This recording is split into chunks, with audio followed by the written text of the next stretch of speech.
Good morning. Thursday morning, the 16th of April, 7:30. Good morning, Jamie. I hope you're well. Good morning, Carla. How are you? Thursday morning, the 16th of April. Morning, Karine. I hope you're well. Morning, Amy. Good morning, everyone. Good morning. I hope you're well.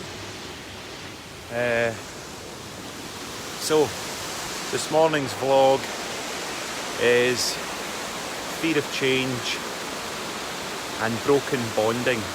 Good morning. Good morning. Oh, it's gorgeous. I wish a camera could really show you just how beautiful this part of the world is that I'm in. So, good morning, and I hope that everyone is well. And you know, I go to bed at night thinking I've got a vlog to do tomorrow. I don't do any rehearsals for it. I worry a little bit about what I'm going to talk about, and then what I'm starting to learn each morning, the education I've got, is that it comes anyway. And having a bit more faith in that, I absolutely realise that the content is, it goes off in tangents and gets pulled back. And if I was presenting to a seminar, it would have to be a lot more directive than it is. But so this is what got me thinking this morning. So I'm out running this morning. But before I even got up, before I even started this morning, this is where it began. So I went to bed last night and I was a little bit worried. You've got a vlog to do, and I was a bit concerned about not having any content. But what I've learned over the three weeks of doing this, that the content comes. Morning, Phyllis. So as I got up and I went down the stairs, there's a window at the bottom of my stairs, and I saw that it was misty, it was foggy. And I had a feeling of excitement. I had a feeling of excitement inside me because of that. And I made myself a cup of tea and sat around before I got myself dressed to go out running. And so I'm running along, and it's very misty, and the mist's coming off. It's rising off the fields, and it's rising off the river. And I'm asking myself, why am I so excited by that? And it ignites a very primitive, I believe, memory. It's very Jurassic. It makes me, I think it makes me, in my imagination, it sparks my imagination to thinking of much more primitive times. So, not a lot of content's going to come out of that, but as I'm running along, good morning, Lindsay. Morning, Jamie. Morning, Phyllis, Tina. Hope you're all well. So nice to see your faces pop up. So as I'm running, I see a deer in the field, and it's looking directly at me. And I'm noticing my body, and I'm noticing how my body feels. And it's magnificent. And then I sense it startle, and it runs away. So as the deer gets startled and ran away, that ignited a memory in me. Or a feeling. And the feeling was, don't be scared of me. I didn't like it. I didn't like how this deer was startled and ran away from me. And as I'm jogging along, I was just allowing my mind to flow in imagination and memories. And I was thinking, is that an explicit memory? Is that an explicit memory or an implicit memory? Is that a non-cognitive, non-conscious memory? Is it a somatic experience that I'm having in my body? And how would that relate, this feeling of guilt, shame, that this animal would be scared of me? And of course my imagination went into thinking, why? What is it about me? What is it about my presence that made this deer be startled and scared of me? How is it perceiving its environment versus how I'm perceiving my environment? Is the deer more connected, more present, more unified in its consciousness and I'm a separated conscious being. And as I'm running into its field of consciousness, it senses a separated being coming towards it. And does it think that separated beings are dangerous? I don't know. I have no idea. I'm just rambling. But it made me feel ashamed. It made me feel like, please don't be scared of me, little dear. I don't want to hurt you. I just want to revel in your beauty. I just want to look at you. You're gorgeous. I'm not a threat. And that got me thinking some more. And I titled this morning, Broken Bonding. And I started thinking about attachment theory and self-regulation, co-regulation, how we're being regulated. Now,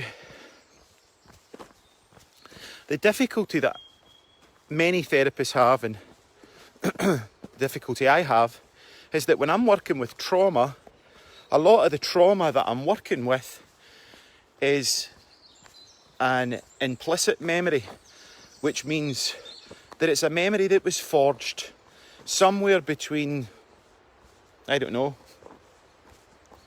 fertilisation of the egg right into very early childhood, before any cognitive ability had begun. So, you know, if the parent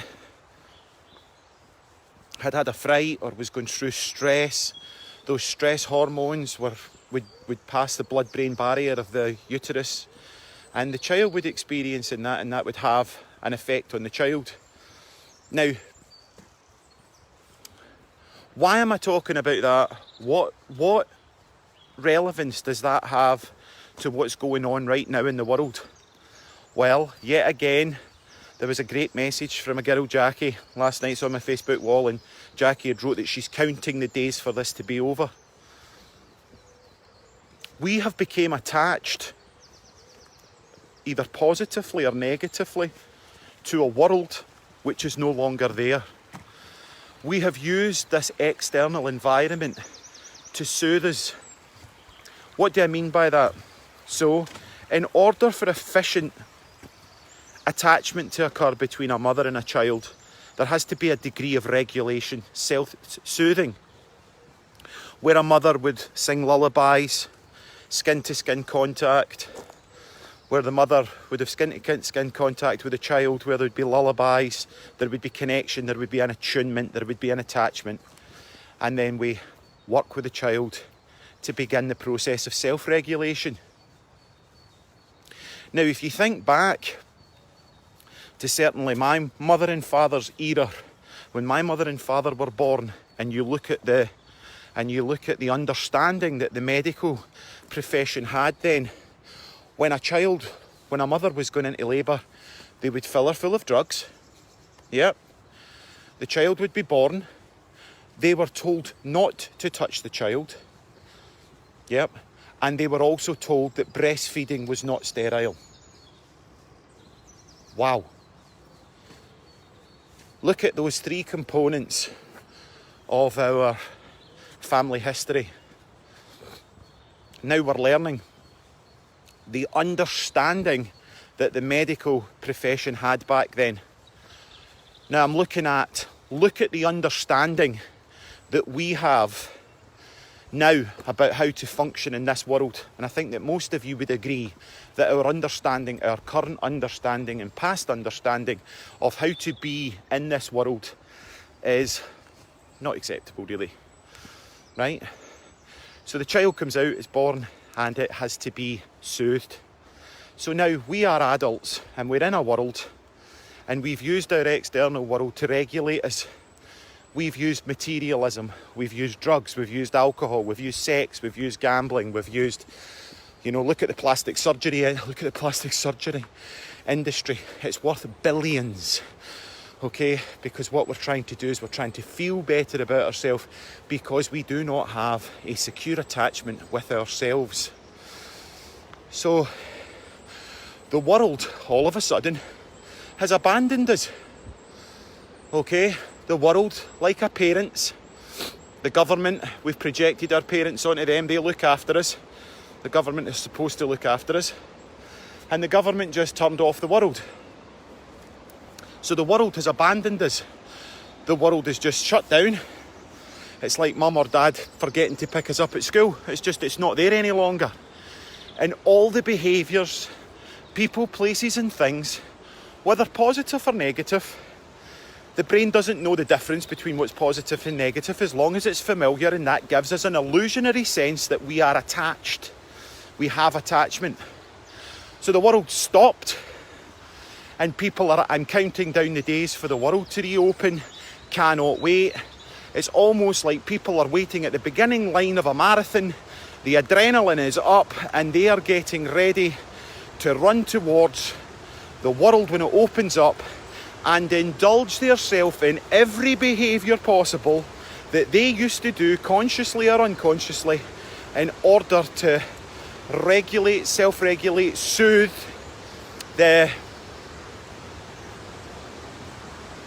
self. Soothe the self. I was going to say something clever there, like the amoeba, but to soothe the self.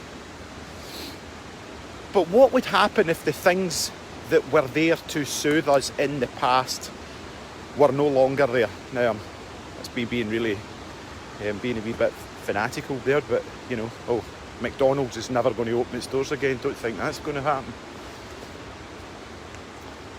So that was this morning, got me started thinking about how attachment, how broken bonding, how we became either fiercely independent or fiercely dependent on our environment to take care of our needs. But nobody's actually genuinely taught us, and this is not an attack on parents or how parents brought us up, because nobody really knows how to effectively teach a child to self-regulate. I mean, it is a process that when the child's born now, the worker comes in and teaches the parent to sing, talk, connect, play with toys, etc., etc., and then allowing the child to cry, and then allowing the child to self-regulate through those tears. But look at how that's changed in 30 or 40, 50 years, 60 years. Let the child cry, just leave it to scream. When we look now at the way that my mother and father would have been delivered into this world, it's nothing shy of abuse. Fill the parents full of drugs, fill the mum full of drugs, don't touch the child, and leave the child to cry. Just let it cry, right? That's absolutely primitive. And then that's the parents that brought us up. They never had it, so then they're doing their best to do it. But if you never had it, you can't give it. And then here we are here, and we've found ourselves in a world that all of a sudden has closed down. Now, a lot of people are learning to self-regulate. And I guess some of these thoughts have came. A friend from school had posted up this thing from a trauma expert, and how being motivational it's negative for people that don't have the get up and go to actually be motivational. Okay, I get that, and that's one part of the dynamic, but there are lots of people that are pursuing creative interests and doing things that they normally wouldn't do. The reason that they're doing them is because it's allowing them to self-regulate. A lot of people are getting involved in destructive habits. A lot of people are unfortunately hitting the drink right now. And I do think that, when we come out of this, the way that we went into it, we had I'm not blaming government here, we had no choice. It was going to be a 3-tier procedure, and what we're going to do is we're going to shut down the world very, very slowly.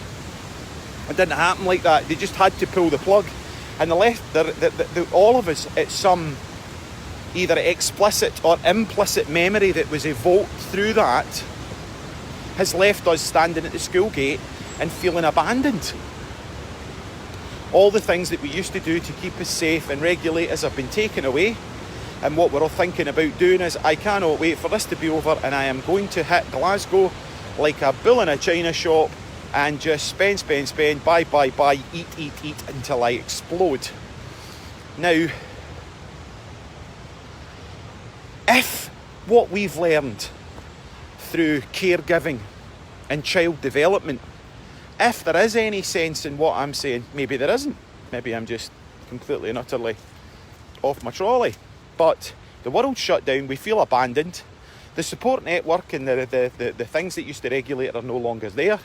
And we look at child development and we look at how do we effectively, when this is over and we get out, regulate ourselves from a more efficient way of being, which is not using an old paradigm. It's not using an old way of being, because what we're starting, those that are looking inwards, those that are doing the work, those that are able to, they're starting to ask questions. Excuse me, there's a dog coming. Good morning. How are you? Great, lovely morning. Beautiful, isn't it? It's gorgeous. So, how do we come out of this with the implicit and explicit memories that have been ignited within us, and learn an effective way of regulation? Now, we've been using external, or certainly, let's just keep it to me, I've been using external stimuli as a way to give me the illusion of connection. Yet for me, real connection is a spiritual program. Spiritual not being a great God of greatness that lives in the sky, but actually just taking a moment to connect with the beauty that surrounds me and allowing me to smell the spring air and feel the river as it passes through me as I watch it, and just actually slow down. But in order to slow down, we've got to come down through the layers being perhaps traumatic experiences that have occurred that's caused us to vibrate above them and get into busyness and being busy. Because as we start to slow down, we've got to go through feelings of perhaps inadequacy, not being good enough, failure, etc, etc, etc. So rather than feeling any of those feelings, what we do is we just get really, really busy. If you look at really, really busy people, they're probably deeply traumatised people and very, very insecure. You know, it's quite easy to see that somebody that sets themselves up to be all and everything to everyone and just being really, really busy all the time. Busyness is a great distraction from self. And it's a way of getting our needs met by being something to someone else, rather than actually giving to ourselves what it is we need. So I'm just wondering if we could start to explore what would be more helpful and more efficient ways to regulate ourselves in a world when it opens back up, rather than going at it like a bull in a china shop and filling ourselves full of booze and materialism and toys that we never had as children. I'm going to leave that thought with you all. Ramblings from Ross on Thursday the 16th of April 2020. Have a great day. If you are listening, I'm doing 2 lives tonight. This is me plugging it. Plugging away, but it's free. It's not like I'm plugging something to sell. I am giving this away. Got a great talk with Dr. Antonio Manaris, who's a neurophysiologist and an academic, great friend, known him for nearly a decade. Wonderful man. He's coming on at 5:30 tonight to 6:30 to talk about probably very deep and big worded things. And then after that, I've got a lovely woman from Glasgow, Leslie, who's coming on, and she's going to be she runs a company called Mindful Monkeys and works with children and bringing them into a more parasympathetic state of being, rather than ignited all those primitive sympathetic fight and flight responses. And that's her vibe. And she's lovely. She's coming on at 7 o'clock and just giving away our time. We're just doing this because we've got the time right now to give and we're in service. So any questions, anything you agree with, disagree with, ping me a private message. Look forward to hearing from you. Have an amazing day. Oh, wee country run. Morning all. Liz, it's awesome. I love it. I love running. I've just realised that, Liz. as this is lockdown, it's like, oh, I don't really like very much. I don't like running on the road. I've never liked it. But what I found is, see, running cross country, I really, really like it. I like having to be focused on the path and watching my feet. And I like the fact that I'm surrounded by nature and I love trees, Liz. So, I've found something. So have a great day. Hope you have a fantastic day and be safe. And if you can tune in tonight, we're starting off at 5:30 to 6:30 with Dr. Antonio Morales, and then 7 p.m. we've got Leslie Fraser coming in to have a wee chat about Mindful Monkeys and what she does. And yeah, awesome. Have a fantastic day. Peace out.